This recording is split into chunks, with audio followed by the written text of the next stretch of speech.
How to go from 2K a month to 10K a month selling coaching. I'm going to show you how we took our client Kat from 2K a month to 10K a month selling corporate coaching. I can't even explain the feeling. It's just incredible. And I think at the beginning of this journey, I just couldn't see how this was possible. Kat jumped into our mastermind at 2K a month revenue. Kat is an absolutely amazing client. Her company name is The Morning Game Changer, and she works with corporates to help them boost staff and employee productivity and happiness. When she came to us, she didn't have much direction. She tried a couple of programs and courses and mentors and things like that before, but she hadn't really got any higher than the 2K a month mark.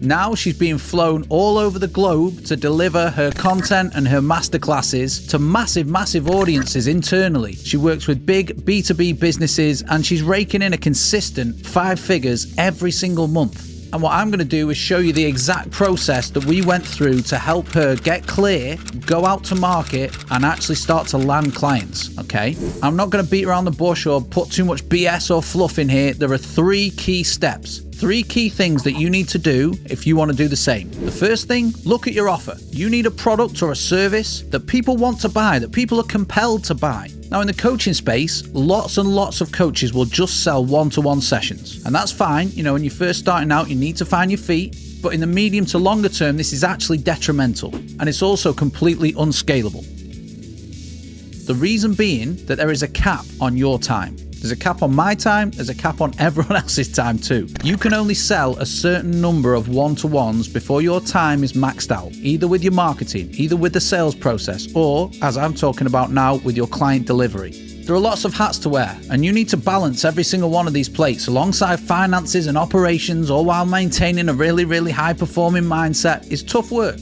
So the best thing you can do is, rather than sell one-to-one, is actually sell one-to-many. How can you entice people to work with you on a scalable basis? So we always like to start with the audience and the problem. Now, if you're a coach, a consultant, a freelancer, you have something that you provide to people, okay? And that thing you provide will solve a problem. So we want to work out what that is and who has that problem. Who are we able to help solve it? Where are they based? What industries are they in? What other problems do they have? What are their desires? Where do they want to get to? Get rich. Instagram model. My own boss. With video games. My father's love. Yeah, 6, 12, 24 months down the line, where do they want to be? What's keeping them up at night? What's stopping them from moving to that next stage?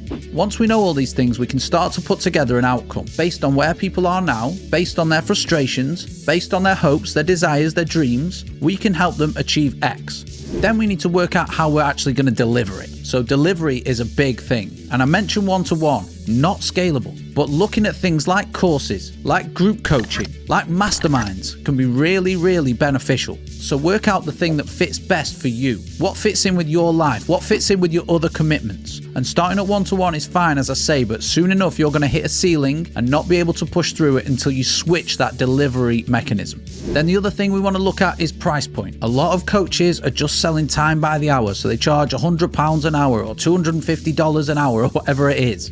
And again, if you do that, if you charge by the hour, you're automatically giving clients the opportunity to judge you versus someone else who does the same. So if you're $250 an hour and someone else is $200, they'll just compare on price. And that is not what you want. So rather than attributing time, we need to attribute value to the price point, okay? How much is the transformation or the service or the product that you provide worth in terms of the value? And when I say value, I don't just mean the time. I mean outside of that time. What other areas of their life or their business will this impact? It goes a lot further than the hour that you might spend on the phone with them. Then once we have all these components, we want to stack them. We want to make a big deal out of each one. So rather than just selling one-on-one sessions, you're now selling a hybrid model potentially, where you get 3 one-to-ones with you, multiple group calls, a course, check-ins, and more. And you see how that list slowly starts to sound a bit better. Then what you can do is weave in some messaging. Rather than just calling them one-on-ones, you can call them road mapping sessions or clarity sessions or strategy sessions. Rather than calling it a course, call it something like an e-learning portal. Anything to shift away from the common norms and break that pattern. Then once you're done with the stacking, we want to look at a compelling message and a compelling story. So you're going to have to probably dig back a little bit, because you might be selling the exact thing that you once wanted. So if you can backtrack 2, 3, 4, 5 years and work out what frustrations you had at that very point, and that will help with your messaging a lot. What helped you transform into the person that you are today? And this is where we begin marketing. And we start to seed that message out. We start to try and gain traction in the market and test it for feedback. And we'll get onto that in a second. But the worst thing you can do is start to build everything out without that testing phase, okay? So we're talking like half an hour max. Go and list these things out. Go and speak to a couple of people about them afterwards. And then come back with that research, with that feedback, and stack it a bit more. Point number 2 is marketing. And when I say marketing, I mean 2 things: content and engagement. You want to know exactly where this audience of yours hang out. And when I say hang out, I mean digitally, but physically might help too. I typically mean what platforms they're on. So if you're selling to B2B businesses, it's probably not a great idea to focus all of your efforts on TikTok. Whereas if you're selling to B2C audiences, TikTok might actually be the preferred platform alongside YouTube and Instagram, for example. For me, I rank the platforms in a completely different order based on intent. So I'll put YouTube right at the top because if you're on YouTube, you are searching for something. There's a high intent. Also, it's perfect because of the content. It's evergreen. Anyone can find your video 5 years later. Whereas if you look at the more short form social platforms, for example, LinkedIn, TikTok, Instagram, then your content's only really got a shelf life of 48 hours. But most people feel much more confident starting with something short form, and that's fine. You can gain a lot of traction and also respond to people in real time on those short form platforms. Under YouTube, I suggest LinkedIn and Instagram. I don't feel like the TikTok audience is very loyal. I feel like the intent is very, very low. They're on there for entertainment purposes only. And Facebook, well, Facebook's dead, baby. So once we know where this audience hang out, the next thing that we want to do is look at our different objectives. Okay, where are we trying to take people? In order to sell to them, do we need to have a sales call or a discovery call? If so, that needs to be one of our objectives. Another objective is probably something like growing our page. We want our audience to build, and that's a completely different type of content that you'll put out, opposed to trying to get people on a call, for example, which is a lot more targeted. So we want to list out these different objectives and how we're going to get people there and look at the journey before we start putting out any content. And don't get me wrong, you can test some content, see what happens, but if you want a bulletproof plan, it helps to reverse engineer. So where are we trying to take this person? Why? And then how do we get them there? Then we want to start to look at the different topics and subjects that this audience are interested in. Things that overlap with our skill sets and our interests too. And once we've got those, they can form our content pillars. Topics that we consistently reference time and time again in our content in different ways. Now, the mistake a lot of people will make here is always going for the sale or always going for the conversion, just pushing out call. Where in actual fact, it's better to try and build trust first. Build familiarity, get people to know who you are, get people to like you. And we can do that by showing up consistently across a 90 to 180 day period, repeatedly talking about our expertise and the things that we help clients with. Another thing you want to do is make sure you stick some personal content in there. And when I say personal, I mean stuff that has personality, but I also mean a little bit of behind the scenes type stuff too. And it all comes down to how comfortable you are sharing this kind of thing. Some people don't want to post pictures of their kids. Some people won't talk about their spouse, for example, on social media, and that's fine. You know, don't go above and beyond what you would normally do, but it helps to show people the other side of you. Because once they identify that connection and they're considering working with you, it could simply be a post, and it's happened to me before, a post of you and your child doing something very normal, very everyday today that brings you down to their level and makes them perceive you as accessible. So really, really crucial to include a sprinkle of that personal content. Next, you probably want to look at the different formats that you can use. So long form video like this, it may be short form video like YouTube Shorts, TikToks or Reels. If you're on LinkedIn, it might just be a written post or a singular image. Or if you're a big Instagram user, it may be carousels. My advice here is to stick to what is easy for you to maintain. Sustainability goes a long way. I've mentioned the word consistency a couple of times now. So make sure whatever you're going to do, you can keep up for 6 months to a year. Without that, if you're trying to build this coaching business or freelancing business organically, it's not going to work. If you're really sporadic, if there are big gaps between you posting, it won't work. So the best thing to do here is commit to something quite small and then build it up, i.e. posting 3 times, 4 times a week to begin with. Once you get comfortable, once you start seeing engagement, once the audience builds, you'll be able to look at it in a whole new light and you'll know more about the process of actually starting a piece of content and finishing one.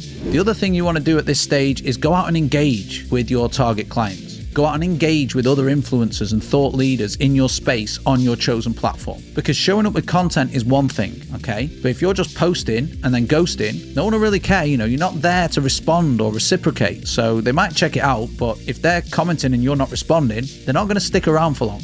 So the best thing you can do here is to make a list of the key people that you want to engage with and go after them daily, okay? Go and check out the content, go and leave your own opinion, go and ask questions, go and interact with other people in the comments section of their post too. And if you do this daily, I promise you will start to see the effect very, very quickly. I'm talking within a month to 2 months. So overall, for this second point for your marketing, you need to deliver impact and have conversations. Point number 3, generating leads and sales.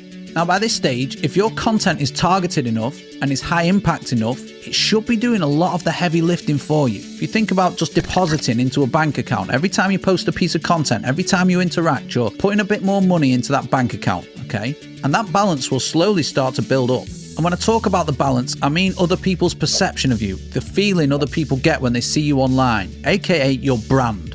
And when the time is right, you can use specific tactics to generate leads. Perhaps it's making a one-time offer. Perhaps it's just posing a question. Perhaps it's an Instagram story poll asking people what they want to achieve in the next 2-3 months. But if you do a good enough job with the offer and the content, when you ask people to hop on a free call or if they want to buy something, you'll find that people are much more interested because the content has played such a big part. Your marketing will start to pay off. A good thing to do here is use conversation starting based content. Try and find out what people's current situations and problems are. Now, a good way, as I mentioned, is an Instagram poll. But if you're on LinkedIn, you could just use a normal poll and use that as a reason to get in contact with that person. Oh, you're trying to achieve this month. Have you thought of X? Or I've just put together a free resource that might help you. Do you want me to send a link over? That kind of thing.